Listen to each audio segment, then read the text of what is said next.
1986 সালের আমার নিজের বার্থ সার্টিফিকেট, এখানে ডিএম এর সিগনেচার আছে। আমার বলার বক্তব্য হলো, আমি যদি বাংলাদেশি হয়ে থাকি তার মানে ডিএম ও বাংলাদেশি। তো এই যে ভোটার কার্ডটা দেখতেছেন, আমার এই ভোটার কার্ড তো আমরা নিজেরা তৈরি করি নাই, এটা নিশ্চয়ই ইলেকশন কমিশনারের অফিসের দপ্তর থেকে তৈরি হয়েছে। তো আমার কথা হইলো, যখন ভোটার কার্ড বা যখন আমাদের আইডেন্টি প্রুফ তৈরি করে, তো তখনই ওনাদেরকে ভালোভাবে তদন্ত করে দেওয়া হয়। কিন্তু আমরা সাধারণ মানুষ এত কাগজপত্র নিয়ে বইতে বইতে আমাদের অবস্থা খারাপ।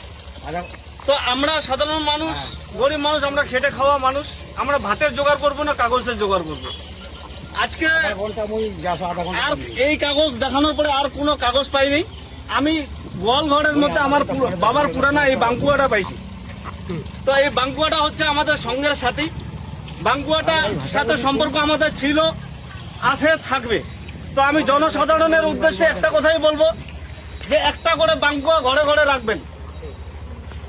সামনে ইলেকশন আসতেছে, জানি না আরো মানুষকে কতভাবে হয়রানির শিকার হতে হবে।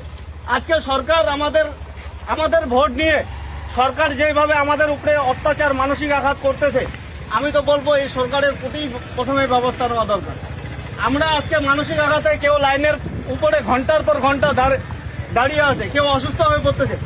আজকে 80 থেকে 100 বছরের বৃদ্ধরাও অসুস্থ হয়ে পড়তেছে, হার্ট অ্যাটাক করতেছে, সুসাইড করতেছে, স্ট্রোক করতেছে এই এসআইআর এর কাগজপত্রের যন্ত্রণায়। তো আমি সর্বপ্রথম বলবো, আমাদের ভোট নিয়ে নেতা মন্ত্রীরা যেভাবে আমাদের উপরে, সাধারণ মানুষের উপরে অন্যায় অত্যাচার করতেছে, তো এই নেতা মন্ত্রীদের উপরে অ্যাকশন নেওয়া দরকার। আপনার এই অভিনব মানে কি করে মাথায় আসলো? মানে মানুষ এত হয়রানির শিকার হয়ে গেছে, আমরা অভিযোগটা করবো কার কাছে? আমরা যাকে ভোট দিয়ে আমরা আজকে নেতা মন্ত্রী বানিয়েছি, ওনারাই আমাদের জনসাধারণের উপরে এত অত্যাচার, টর্চারিং করতেছে, মানসিক আঘাত করতেছে। এই প্রতিবাদ নিয়ে আপনি কোথায় যাচ্ছেন তাহলে? আমি যাচ্ছি বিডিও অফিসে, আজকে হিয়ারিং আছে, আমার নামে নোটিশ আছে, আমি যাচ্ছি এইসব কাগজ। আপনার বাড়ি কোথায়? আমার বাড়ি ক্রান্তি ব্লক, রাজাডাঙ্গা জিপি, ধরাবাড়ি, 2 দিবস। আপনার নামটা? আমার নাম রশিদুল ইসলাম।